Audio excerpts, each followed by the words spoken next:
importante você olhar, considerar o passado, o seu passado e o passado do outro. Mas você e eu jamais podemos achar que o passado é tudo, no sentido de que o passado determina o nosso presente. E aqui tem um ramo que fica preso a isso. Tem pessoas que, inclusive, a Freud vai tentar trabalhar muito essa dinâmica de você fazer regressão. Você tentar voltar às experiências lá do passado para descobrir onde foi que aconteceu tal coisa, e aí você vai se libertar disso. Nós não cremos assim. Nós não cremos que a gente tem que voltar ao passado, viver as experiências do passado novamente. Nós não cremos nisso. Para nós, o passado foi tratado na cruz do Calvário. Outra coisa, nós não cremos que o passado determina o nosso comportamento do presente. É isso que Paulo está dizendo, esqueça aquilo e agora é novidade de vida. Já viu pessoas que começam a ter autopiedade de si próprio, pena de si mesmo? E aí tudo que você fala, ele diz, não, mas também assim, você já viu o passado dele? Eu também não fui criado, não tinha pai, não tinha mãe. Ele sempre tem uma justificativa do passado para que explique como que ele vive hoje e ele não quer avançar a partir disso. Essa não é a visão bíblica também. Um exemplo claro de que Deus importa que nós lembremos do nosso passado, que Deus nos fez com capacidade de memória. Nós fomos seres criados com capacidade de acumular lembranças. Isso é uma capacidade dada por Deus. Mas Deus nos fez seres responsáveis em tomar decisões partindo de nós. O passado pode explicar muitas coisas sobre nós, mas o passado não justifica a nossa atitude. Nós estamos fechando o ano, foram aí 365 dias de várias experiências na sua vida, que vão ser acumuladas em mais tantos outros 365 dias que você já acumulou na sua jornada. Isso tudo está construindo você, desde que você consiga olhar para esse passado e entender corretamente, e a partir desse ponto viver uma vida que trate com essas questões dentro de você. Olha, por exemplo, o texto de Eclesiastes capítulo 7. Então, quando a gente lida com o passado, a gente lida com muitas coisas. A gente lida com coisas tristes e a gente lida com coisas muito alegres. 7, verso 10. Jamais, porque foram os dias passados melhores do que estes, pois não é sábio perguntar. Perceba que Salomão, um grande sábio inspirado por Deus, ele nos lembra de um perigo grande que nós passamos a ter à medida em que nós vamos vivendo mais tempo. É a gente se tornar saudosista. Gente que está sempre presa a uma experiência muito boa do passado dele. E ele está sempre comparando o dia atual, o tempo atual, com aquela experiência lá atrás. Ele diz, mas quando eu era novo, quando tinha isso, isso aí era bom demais. Essa não é a perspectiva bíblica. Quando nós estamos falando de passado aqui, não é para que eu e você possamos ficar comparando o passado com o presente, sendo saudosista, reclamando daquilo que nós não temos mais hoje. Perceba que este é um perigo grande. À medida que nós vamos vivendo ainda mais tempo, mais forte isso vai se tornando. Pessoas que estão presas a lembranças excelentes que Deus deu, a dias maravilhosos que Deus deu, mas que já não são mais os dias do momento em que ela está vivendo. E ela fica presa ao passado. Até mesmo, mas a igreja do passado, a igreja aquela que era a igreja boa. Mas os meus... E qual que é o problema de você comparar com o passado? É que você está distante emocionalmente daquilo que estava acontecendo naqueles dias. Quando você estava lá, provavelmente você via um monte de outras experiências ruins naquela época. E você estava infeliz muitas vezes. Perceba, em última instância, ficar preso ao passado no sentido de experiências boas do passado, é ficar preso por falta de contentamento. Nós, na verdade, temos dificuldade com contentamento. Tem uma mulher que vai ser vários paradigmas para nós ao lidar com o passado dela, que é Noemi, mas eu não quero aqui entrar em muitos detalhes, eu só quero que você vá lá em Ruth, por enquanto. Olha Ruth capítulo 1. Então Noemi é uma personagem que vai lidar muito mal com o passado dela. A gente não vai olhar agora todos os detalhes, mas eu quero só lembrar dessa dificuldade que nós temos de enxergar as dificuldades do tempo presente, e aí lá na frente a gente lê o passado só vendo as coisas boas. Ruth capítulo 1, olha o verso 20. Ruth 1, verso 20. Porém ela lhes dizia, Noemi dizia isso aqui, vamos juntos? Não me chameis Noemi, chamai-me Mara, porque grande amargura me tem dado o Todo-Poderoso. Então essa é uma mulher que naqueles dias está vivendo em grande amargura. E ela acha que Deus, o Todo-Poderoso, tem pesado a mão sobre ela. Olha o verso 21, vamos juntos? Ditosa eu parti, porém o Senhor me fez voltar pobre. Então ela olha lá para trás, aqui ela estava lá na terra de Moabe, e ela diz, ditosa eu parti de Belém. Mas quando você olha o capítulo 1, nos dias em que ela sai de Belém, tinha fome na terra. Ela estava se sentindo exatamente infeliz de estar vivendo, ela e sua família, num momento de fome. Daí, eles tomam a decisão de ir para Moabe. Decisão errada, pecaminosa e tudo mais. E eles vão perder um monte de coisa com isso. Mas naqueles dias, se você chegasse lá e perguntasse para Elimeleque e para Noemi, como que estão os dias? Ela dizia, está muito difícil. Aqui está ruim demais. E aí ela sai para ir para um outro lugar. Muitos anos depois, ela está dizendo, ditosa eu parti. Estava feliz, tinha muitas coisas. Então a gente tem que tomar muito cuidado com essa comparação com o passado. É por isso que Eclesiastes está dizendo, não é sábio. Você, todas as vezes que você for tentado em ficar vivendo o passado, dizendo, lá era bom, hoje a minha vida é ruim, lá era bom, bom. Lembre que você está agindo como um tolo. Não é sábio dizer que os dias do passado eram melhores. Porque todos os dias têm as suas dificuldades, as suas aflições. Olha o Salmo 118. Então nós estamos olhando esses dois polos, né? E percebendo como que entender o passado biblicamente é importante. Salmo 118, verso 24. Este é o dia que o Senhor fez. Regozijemo-nos e alegremo-nos nele. Perceba, por que não é sábio ficar lamentando e preso aos dias bons do passado? Porque você está ignorando a soberania de Deus. Quem fez os dias atuais é o mesmo que fez o passado. Quem está dando tais experiências a você é o mesmo que deu no passado outras. Então a gente se alegra e se regozija naquele dia que Deus fez. Então toda essa abordagem do passado é para que eu e você o visitemos corretamente, para que nós possamos viver nos dias de hoje alegres, felizes, com as novas experiências. O passado tem coisas boas, tem coisas ruins. Hoje vai ter coisas boas e haverá coisas ruins. Quem é o soberano sobre o tempo é Deus. E a ingratidão no nosso coração é tão forte, que quando a gente é criança, a gente fica dizendo para os pais, mas por que eu não posso fazer isso? Ele está dizendo, porque você ainda não tem idade, você não tem tamanho, mas por quê? Mas por quê? Aí depois você está numa certa adolescência e diz, mas por que eu não posso sair? Por que eu não posso dirigir carro? Eu quero ter 18 anos. Aí você chega lá e tem que trabalhar, você diz, mas por que eu não posso ficar jogando? Não posso ficar brincando? Está sempre reclamando, sempre em dificuldade. Aí chega na fase de idoso, está reclamando porque agora está doente, faltou todas as fases da vida reclamou.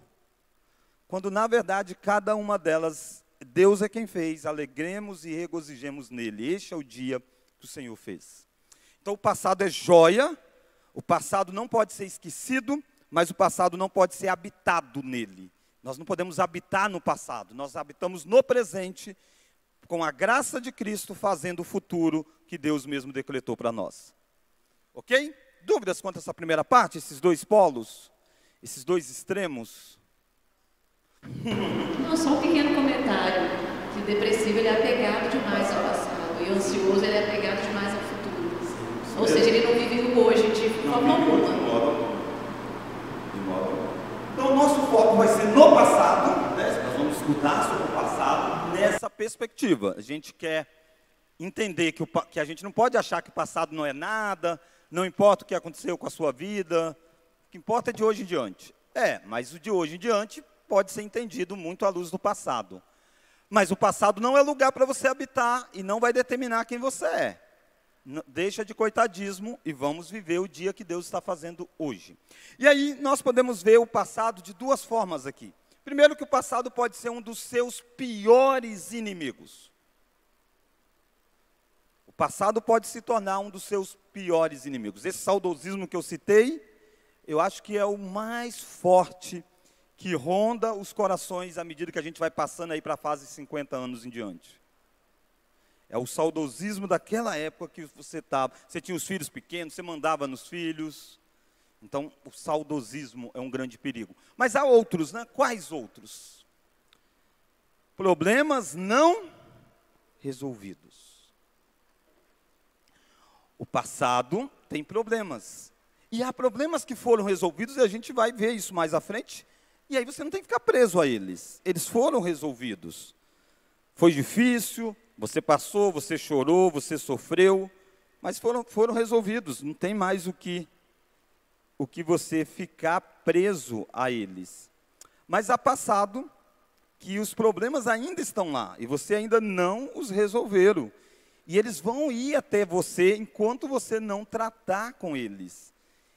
Os fatos foram no passado, mas a repercussão dele ainda está no presente.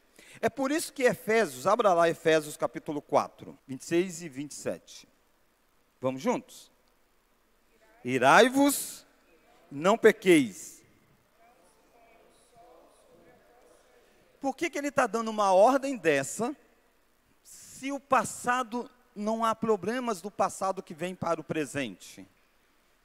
Claro que há. É por isso que ele está dizendo, não se põe o sol sobre a vossa ira. Não, você deixando o sol se pôr sobre a sua ira, você está construindo um passado. O dia seguinte é o futuro. E naquele futuro, você ainda vai estar lidando com problemas que não foram resolvidos lá no passado. Lembra que o tempo é dinâmico. É difícil você definir o que é presente. Você acabou de falar, ele se tornou passado. Então, o que você está fazendo vai ser o passado. Daí, eu e você, hoje, precisamos resolver as coisas da nossa vida hoje, para que esses problemas não sejam levados para o futuro. Daí, então, quando você olha para o passado, ele pode ser um inimigo, um dos piores. Porque pode haver problemas não resolvidos que vão se acumulando. Daí a ideia, não se põe o sol sobre a vossa ira. E aí o verso seguinte vai dizer, nem deis lugar ao diabo. Perceba o quanto que algo não tratado pode gerar uma amargura no coração. E a pessoa vai entristecendo, vai vivendo aquilo lá. Por quê? Porque ele não tratou aquele momento lá de trás. Ele deixou a ira enraizar no coração dele. Criar raízes profundas. Então, problemas não resolvidos advêm de um passado não tratado. Segundo aspecto.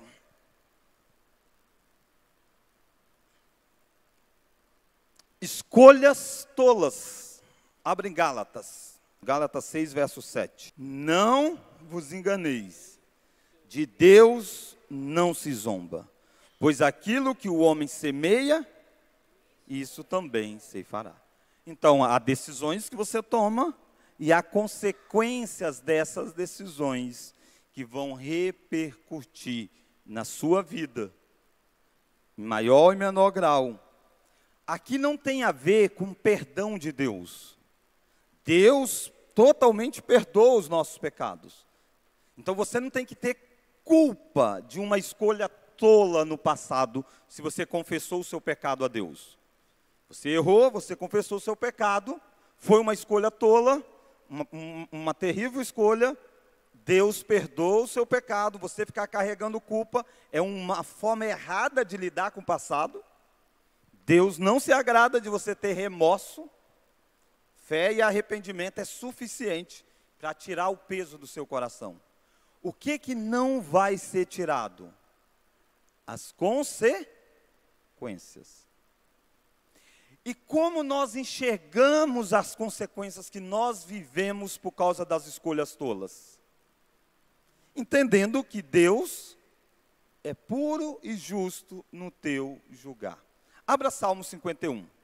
Davi está lidando com isso. Salmo 51. Olha o verso 4. Vamos juntos? Pequei contra ti.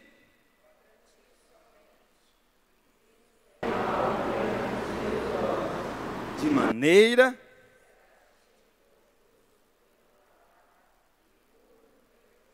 Quando é que Davi diz isso? Quando é que Davi escreve isso?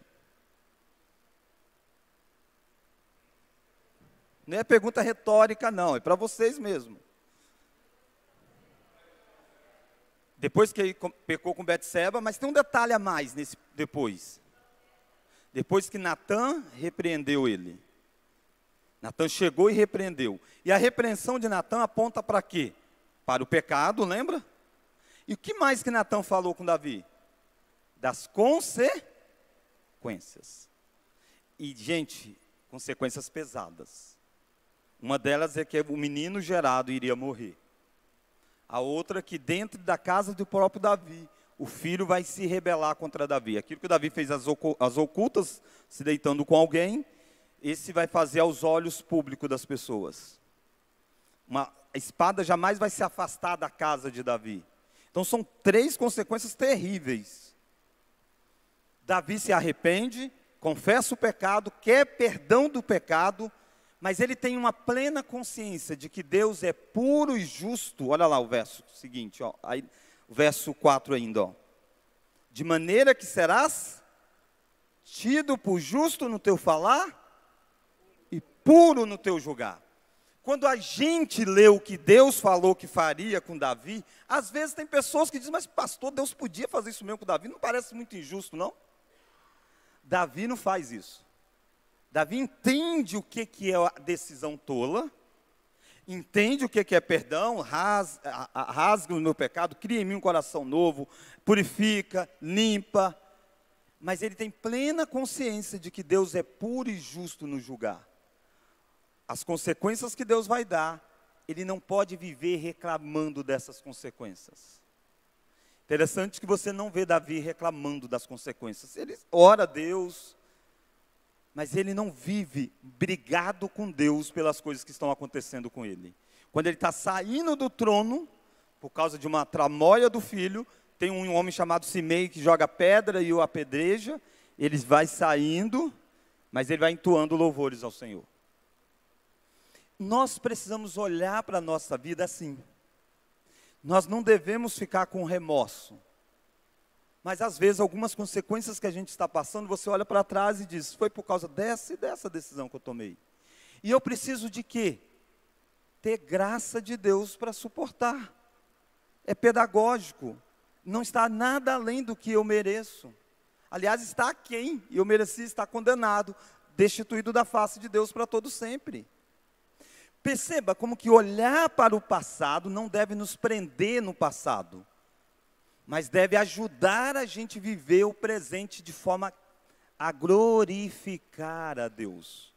Qual que é o desafio de Davi? Glorificar o Senhor com o filho dele tramando contra ele. E não ficar preso lá no pecado de Betseba, lamentando aquilo a vida toda. Não. Mas entender que uma consequência está se dando. E nessa consequência eu preciso glorificar a Deus.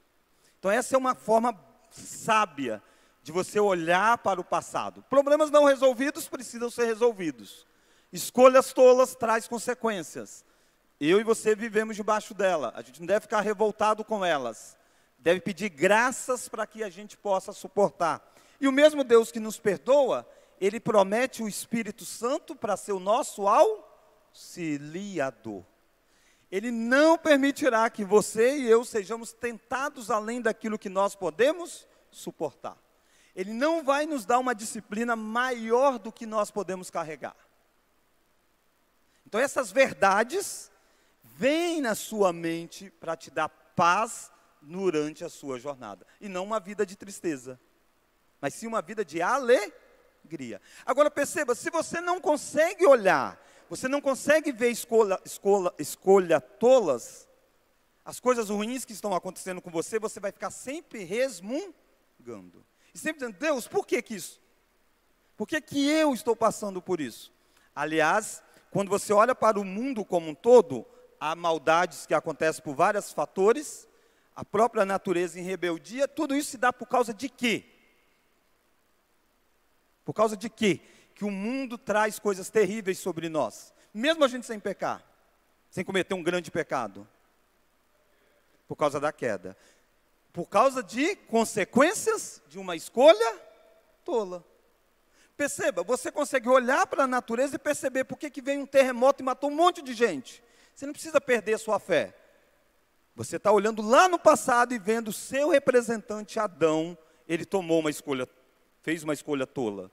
Nós estamos debaixo dessa consequência dele. E você não vai ficar achando que Deus está sendo pesado demais em fazer estas coisas. Perceba, você olha para Adão e vê, Deus perdoou. Mas nós estamos debaixo das consequências ainda de Adão. Eu não sei se eu estou conseguindo comunicar a importância de você não ficar preso ao passado, mas de você entender o presente, olhando para as questões do passado à luz da Escritura. Terceiro, pecados não confessados. Olha o Salmo 32. Então as escolhas tolas e as consequências que a gente tratou, né? Agora a gente está lidando com o pecado mesmo. E Davi é de novo um exemplo. Olha o Salmo 32, verso 3. Vamos juntos? Enquanto calei os meus pecados, envelheceram os meus ossos pelos meus constantes gemidos, todo dia, porque a tua mão pesava dia e noite sobre mim, e o meu vigor se tornou em sequidão de chão. Se o Salmo 51 que nós lemos aquela hora, foi depois que Natã chegou para Davi, o confrontou, esse Salmo 32 foi escrito depois daquele episódio, mas esses versos aí, 3 e 4, ele está descrevendo um momento da vida dele, entre o pecado com Betseba, até aquele dia que Natã confrontou ele e ele confessou o pecado. Naquele intervalo de tempo, como que Davi viveu? Davi viveu como se ele não tivesse pecado. Ignorou a realidade do pecado, encobriu, foi dando vários passos errados aí. Mas o que ele começou a sentir? Ele sentiu, olha o verso 3. Ele sentiu como se os seus ossos estivessem envelhecidos. Ele está falando coisas no corpo, por causa de coisas do coração, da alma. Olha lá o verso 4. Ele sentia que a mão de Deus pesava sobre ele, dia e noite. E o vigor dele, aquela alegria, aquela força, aquele ânimo, se tornou em sequidão de chão. Olha que contraste. Por causa de pecados não confessados. Quando ele confessou, mudou isso. É automático. O que é que está acontecendo aqui? Pecado não confessado é pecado não perdoado, não sentido como perdoado. Pecado confessado é pecado que você se sente perdoado diante de Deus. O que Davi passa a não ter mais é a culpa. Culpa é algo que machuca a gente, adoece pessoas. Então, tem pessoas que vão adoecendo emocionalmente, porque eles não confessam coisas do pecado delas lá de trás. E ela não precisa sentar num divã e ficar falando do passado, da experiência dela. Ela precisa orar a Deus e confessar ao Senhor. E aí ela vai sentir o perdão de Deus vindo sobre ela. E aí muda tudo. É Davi dizendo, está livre. Olha lá o verso 1 e 2 do Salmo. Ó. Bem-aventurado, é feliz, mais do que feliz, aquele cuja iniquidade é perdoada, cujo pecado é coberto. Bem-aventurado o homem a quem o Senhor não atribui iniquidade, em cujo espírito não há dolo. Ele está dizendo, feliz é o homem nessa condição. Enquanto eu não estava nessa, eu passei por isso, por aquilo e por aquilo outro. Talvez essa virada de ano, você precise exatamente olhar para trás e pensar, você realmente confessou o Senhor os seus pecados? E não é aquela confissão geral, assim, não, eu perdoo os meus pecados. Não é essa. É aquele específico, aquele pecado específico que está aí e você ainda não confessou para Deus. É você e Deus. Isso pode tirar de você um fardo que talvez você carrega muito tempo. Essa é a dinâmica bíblica. Pecados não confessados afetam o nosso presente. Pecados confessados, nós somos plenamente perdoados. E aí você não precisa ter culpa nenhuma. Não entre 2025 carregando culpa. Isso vai adoecer você. Entre 2025 confessando o Senhor os seus pecados. 4 aspectos, lições não aprendidas. Lições não aprendidas. Olha Provérbios capítulo 26. Provérbios 26, 11. Como o cão que torna o seu vômito, assim é o insensato, que reitera a sua estutícia. Então, o cão que volta ao vômito é assim o homem que volta às suas práticas erradas. O Salmo 119, o salmista vai dizer, foi-me bom ter eu passado pela aflição, para que eu aprendesse os teus decretos. Então, sofrimentos do passado, você pode aprender lições com eles, e aí o seu presente é abençoador por causa de lições. Você não vai cometer determinadas coisas, você sabe o que que dá. Você sabe, por isso que à medida que o tempo passa, a gente vai se tornando mais o quê? Prudente. Quando a gente é jovem, a gente é muito afoito em fazer coisas. E a gente erra demais. À medida que o tempo passa, você já trilhou vários caminhos que você sabe. Por aqui dá errado, por aqui deu errado. Então o passado pode ser seu amigo se você aprender isso. Ele se torna o seu amigo, inimigo, se você não aprender a lição.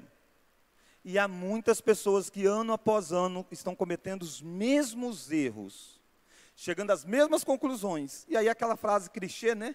Fazer as mesmas coisas e esperar resultados diferentes é tolice. Se você fizer a mesma coisa que você fez nesse ano, não espere um outro resultado. Então, as lições precisam ser aprendidas a partir das experiências vividas.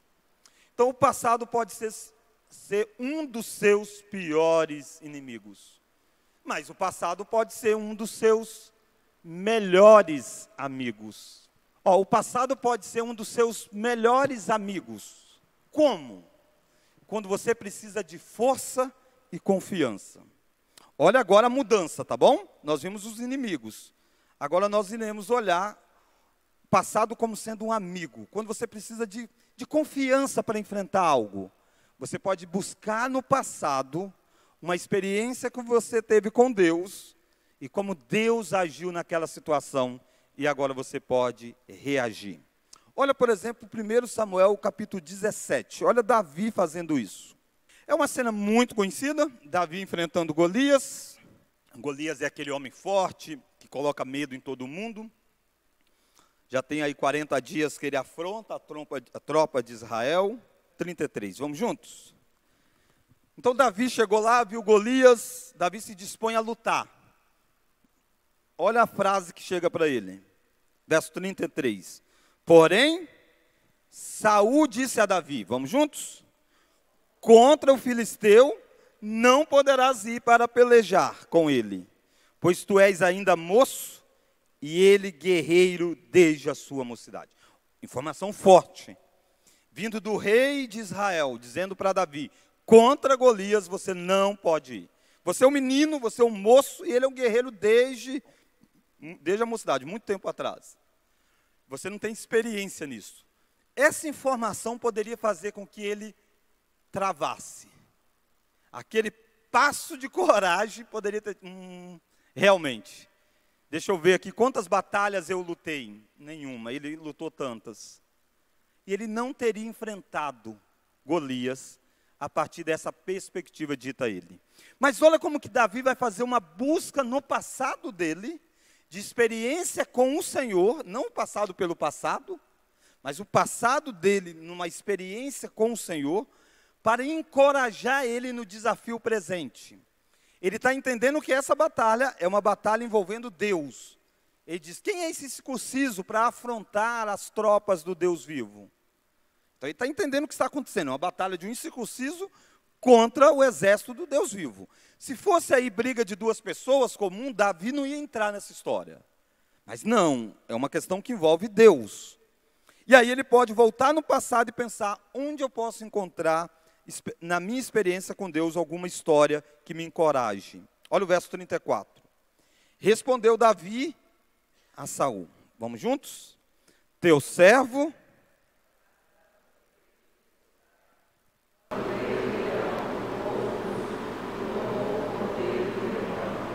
Eu saí após ele e o feri, e livrei o cordeiro da sua boca.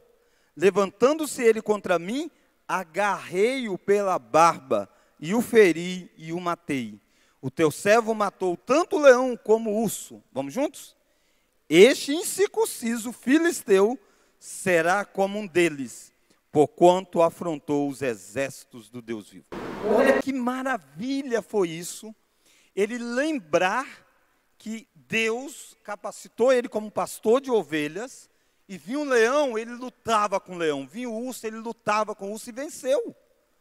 Ele olha e diz, eu vou fazer a mesma coisa com ele. Ele não é um guerreiro, ele não passa de um leão e de um urso. De onde ele encontra força e confiança para fazer isso? Você diz, de Deus, pastor. Sim, mas de onde que ele busca isso? Da sua memória do passado, do que Deus fez. Percebe?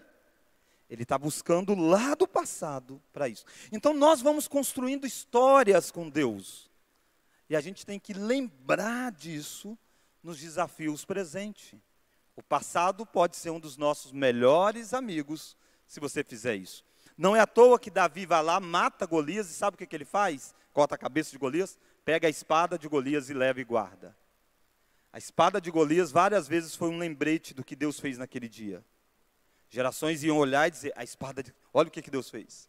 Olha o tamanho dessa espada, e com pedrinhas ele derrubou Golias. Nós podemos enfrentar os nossos adversários. Saul tinha um monte de memórias para buscar. Ele tinha vencido os filisteus. Ele podia buscar na memória da história do povo de Deus, abriu o Mar Vermelho e tantas outras. Mas ele sabia de algo também na memória dele, daqueles 2 momentos de pecado que ele cometeu terrível contra Deus. Quando ele não esperou Samuel chegar para oferecer o sacrifício, e quando ele trouxe Agag, e Saul não se arrependeu. Saul estava apenas preocupado com o trono, ao ponto de dizer para Samuel, tá, mas vão lá comigo, me honra diante das pessoas. Depois a gente trata dessa história aí que Deus me rejeitou, mas eu quero que as pessoas por enquanto me aceitem. Ele vai buscar na memória o que com Deus? Se a frase de Deus é, Deus tinha retirado o espírito de Saul. Perceba, o passado deve ser visitado para nos dar confiança por causa daquilo que Deus já nos deu. Olha, outra pessoa buscando no passado, quando você precisa de encorajamento e equilíbrio. As coisas vêm forte, você precisa do equilíbrio em tal situação. Abre Jó capítulo 1. Você conhece a história, né? Como eu disse, a gente está pegando só histórias conhecidas. Então, não estou fazendo aula sobre Jó, aula sobre Davi. Eu estou olhando o passado, eles buscando o passado para responder ao presente. É aquela história de Satanás pedindo autorização, tocando em várias coisas de Jó. E aqui você tem Jó tendo perdido todos os bens dele num dia. Tendo perdido os seus 10 filhos. Olha lá o capítulo 1, verso 20. Eu vou voltar só um pouquinho para a gente só relembrar nesse contexto. Olha o verso 18. Também este falava ainda, quando veio outro e disse, 1:18. Estava teus filhos e tuas filhas comendo e bebendo vinho em casa do irmão primogênito. Eis que se levantou o grande vento do lado do deserto, e deu nos 4 cantos da casa, a qual caiu sobre eles, e morreram. Só eu escapei para trazer-te a nova.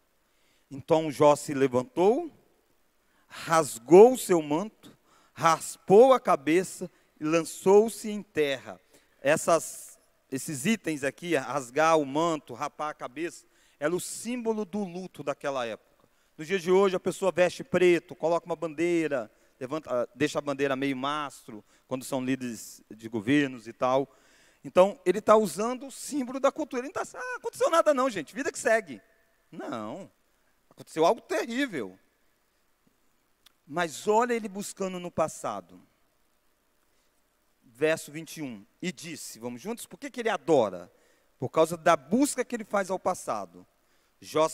Verso 21, vamos juntos? Nu saí do ventre de minha mãe, e nu voltarei. O Senhor deu, e o Senhor tomou. Bendito seja o nome do Senhor. Perceba o que ele está fazendo, irmãos. Luto é uma das coisas mais difíceis de superar, né? E a gente tem mesmo que viver o luto, sofrer, chorar, tudo isso é bíblico. Jesus chorou na morte do seu irmão. Não pense que você não deve sofrer a dor do luto. Deve. Não tem como você fugir disso. É necessário. A morte é uma intrusa no mundo. Mas perceba que como que Jó vai conseguir superar isso? Ele busca no passado não apenas as lembranças de ter vivido com os meninos lá com ele, de ter tido muitos bens. Ele vai além, ele busca na lembrança o quê? Como que eu chego ao mundo? Sem nada. Quem me deu estas coisas? Deus. Ele diz, Deus deu, Deus tomou. Perceba que é uma busca na memória da origem das coisas que ele tem. E a origem veio de Deus. Então Deus tem todo o direito de tomar para si. Mesmo que ele chora, mesmo que ele lamenta, mesmo que ele se entristece. Mas ele adora. Porque na memória dele, ele sabe quem deu aqueles meninos para ele. E quem tem o direito de tomar aqueles meninos e os bens dele. Então Jó faz isso. Jó faz essa busca. Olha o segundo momento dramático aqui em Jó. Satanás volta a conversar com Deus e aí lida com a questão de saúde de Jó. Satanás pede autorização a Deus para colocar muitas doenças sobre Jó. E aí isso se dá sobre ele. Olha o verso 9 agora. 2:9. Então sua mulher lhe disse, ainda conservas a tua integridade? Vamos juntos? Amaldiçoa a Deus e morre. Ele está dizendo, você ainda conserva a sua integridade? Dá os seus últimos suspiros, entrega para Deus e morre. Como Jó responde a isso? Os dois estão sofrendo. Não pensa que a esposa de Jó não está sofrendo. Ela perdeu filhos, perdeu bens, está vendo o marido todo doente. Mas Jó está buscando na memória aquilo que Jeremias diz. Quero trazer à memória o que me pode dar esperança. Sempre tem alguma coisa na sua memória, vinda de Deus, que pode dar esperança. Olha Jó agora. Mas ele lhe respondeu. Vamos juntos? Falas como qualquer doida. Perceba, se eu e você passarmos a achar que o passado determina os comportamentos, a gente diria assim, está certo o que a esposa de Jó está falando, gente. Você viu o que ela passou? Coitadinha dela. A gente está dizendo, está certo dizer amaldiçoa a Deus e morra. Não, está errado. Mas ela está sofrendo, pastor. Sim. Pega essa é uma frase do aconselhamento bíblico muito usada. Sofredores pecam e pecadores sofrem. A gente quer separar uma coisa da outra. Se alguém sofre, então está tudo justificado o que essa pessoa faz, porque ela está sofrendo. Não. Alguém está sofrendo, mas lembra, sofredores também pecam. E ela está pecando. E pecadores, alguém fez um pecado terrível, ele é um pecador, mas pecadores também sofrem. Você tem que advertir o pecado, mas você também tem que curar as feridas desse pecador. Ele também está sofrendo por outras coisas. Então essa dinâmica nunca deve ser tirada. Quando a gente tira, a gente está tratando mal. A gente está tratando mal com a situação. E é isso que está acontecendo. A mulher de Jó está dizendo, amaldiçoa Deus e morra. Jó está dizendo, você está falando como uma doida. Por quê? Olha ele buscando na memória. Temos recebido o bem de Deus e não receberíamos também o mal.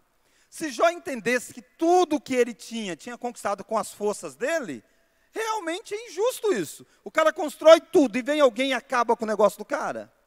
Ele está dizendo, não, nós temos recebido o bem de Deus. Se nós recebemos o bem de Deus, a gente não vai receber o mal dele? A gente também pode receber o mal dele. Jó não sofre, leia o livro dele, você vai ver, ele vai chorar terrivelmente. Graças a Deus só tem um Jó na história da Bíblia. Porque isso nos lembra uma coisa. Lembra do texto? Ninguém é tentado além daquilo que pode suportar. Deus não coloca todo mundo na mesma situação de Jó, porque Deus sabe até onde eu e você podemos ir. E até onde nós vamos é porque Deus sabe que a gente aguenta. E Jó aguentava tudo isso, então ele levou Jó até esse ponto. E ele puxa na memória.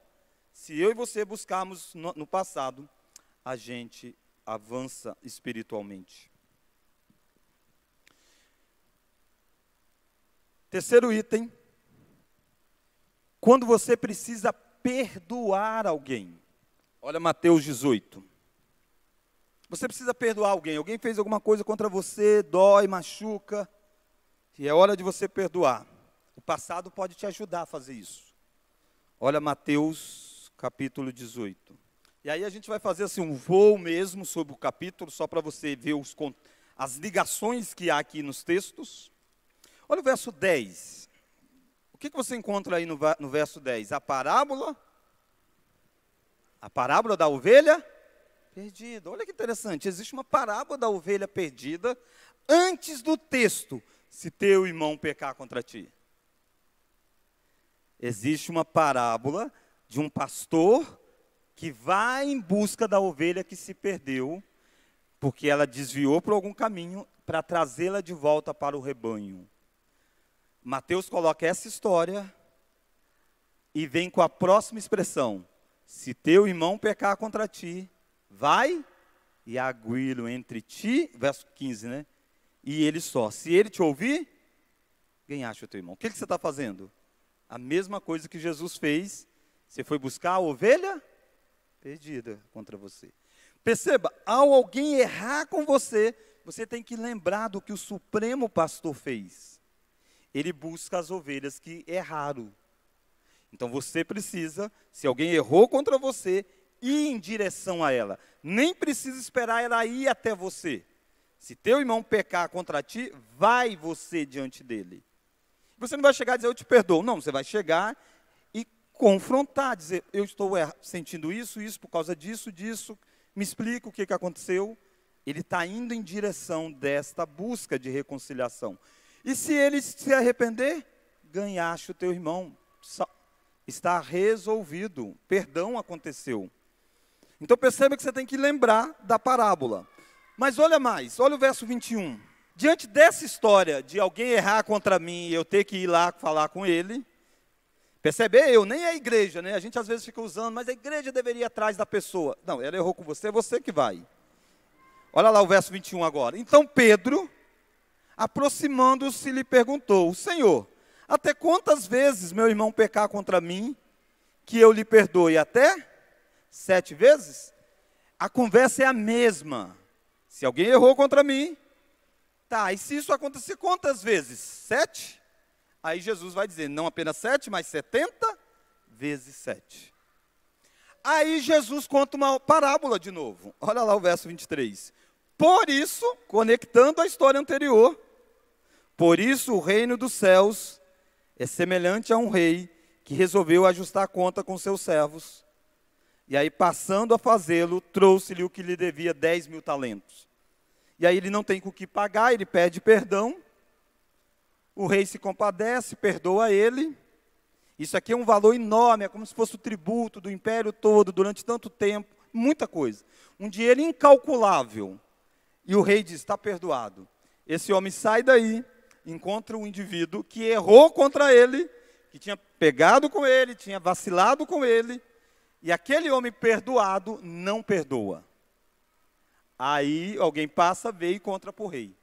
Perceba, o que Jesus está dizendo? O processo de perdão passa por você lembrar na história do seu pecado e de como Deus perdoou você. Você só é capaz de perdoar o outro quando você entender o que Deus fez com você. Entender a gravidade dos seus atos para com Deus. Foram tais atos. Então eu posso perdoar qualquer ato contra mim, porque eu tive o perdão do próprio Deus. Aliás, esse é o ponto da oração do Pai Nosso. Perdoa as nossas dívidas, assim como nós temos perdoado os nossos devedores. Quando você está lutando contra o orgulho, olha lá Deuteronômio 9:7. Então você está se achando muito, as coisas estão tal, você diz, rapaz, eu estou bem demais, sou bom, hein? Olha as coisas boas que eu faço, alguém te elogia. Olha Deuteronômio 9:7. O passado vai te lembrar que você não é bom. Foi Cristo quem te capacitou e você já fez coisas terríveis. Então você não precisa se achar orgulhoso, sábio e tudo mais, né? Deuteronômio 9, verso 7. Vamos verso 6. Sabei, pois, que não é por causa da tua justiça que o Senhor teu Deus te dá esta boa terra para possuí-la, pois tu és povo de dura serviço. Quando o povo estava entrando em Canaã, Deus diz, olha, não é porque vocês são gente boa que vocês estão herdando a terra. Verso 7, vamos juntos? Lembrai-vos e não vos esqueçais. Olha aí, ordem para não esquecer. De que muito provocastes a ira o Senhor vosso Deus no deserto, desde o dia em que saístes do Egito, até que chegaste a este lugar, rebeldes fostes contra o Senhor. Deus diz, vocês sempre têm que lembrar os pecados que vocês fizeram na jornada. Não para se consumir, não para se achar os piores, é só para você entender que você está herdando isso por graça de Deus. Então, quando eu e você nos sentimos muito santos, nos sentimos muita coisa, olhe para o passado, lembre de quanto que você já falhou e como que só a graça de Deus que trabalhou em você. Irmãos, então nesta manhã, nós fizemos o quê? Nós olhamos, para lidando com o passado à luz da Escritura, trabalhamos a dinâmica de não nos prendermos aos dois extremos. Vimos o passado como sendo um dos piores inimigos, se você não lidar correto com ele. E você viu ele como sendo um dos melhores amigos, se você usar corretamente. O que eu vou fazer na próxima aula, domingo que vem, se Deus permitir? Nós vamos trabalhar os tipos de passado e como organizar. Quando a gente diz passado, a gente está dizendo algo muito genérico, né, o todo. Mas o que é o passado? O passado é uma coleção de fatos que foram se acumulando. É possível organizar esse passado? A gente vai trabalhar isso na próxima aula, tá bom? É possível organizar. Então você vai pegar um evento específico da sua vida e você vai dizer, naquilo que aconteceu, você foi o quê? Você foi inocente? Porque aconteceu alguma coisa. Essa coisa que aconteceu, você foi vítima ou você foi culpado? Nem sempre você é culpado, às vezes você é vítima. E nem sempre você é vítima, às vezes você é culpado. Como você reagiu? Você reagiu bem ou você reagiu mal? Quando você reage bem, quando você reage bem, quando você reage mal, quando você reage mal. Perceba que você pode reagir bem num evento que você era inocente no passado, e você pode reagir bem num evento que você era culpado. Você pode reagir mal num evento que você era inocente, e reagir mal num evento que você era culpado. Então, não apenas o que aconteceu, mas como você reagiu. Nós vamos entender isso aqui, tá bom? Fica tranquilo, você não entendeu bem isso aqui agora, é só para você perceber o que a gente vai tratar dando continuidade sobre lidando com o passado à luz da Escritura. Vamos orar? Ó Deus, obrigado por esta manhã, obrigado porque Tu és o Deus da nossa história. Cada um de nós aqui temos um passado em que nós podemos agora olhar e ver que a graça de Deus esteve presente. E nos dê a graça, ó Deus, de entender que o Senhor está construindo um presente e um futuro para nós. E nós vivemos no presente, nós agimos no presente, e nós cremos nas dádivas do futuro. Por isso nos faça revisitar o passado, não para termos culpa, mas revisitar o passado exatamente para nos libertar de culpas que porventura alguém possa carregar. E que nós possamos enxergar como que a boa mão de Deus nunca esteve ausente no nosso sofrimento. Nos faça agir como Davi, como José, como tantos homens de Deus agiram, trazendo à memória momentos tão importantes da graça do Senhor para enfrentar os desafios atuais. Obrigado, Deus, pelo ano que está para se findar. Obrigado por esta igreja, obrigado pela vida de irmãos que têm caminhado em busca dessa jornada em prol de tornar parecido com Cristo Jesus. E oramos exatamente no nome dele. Amém.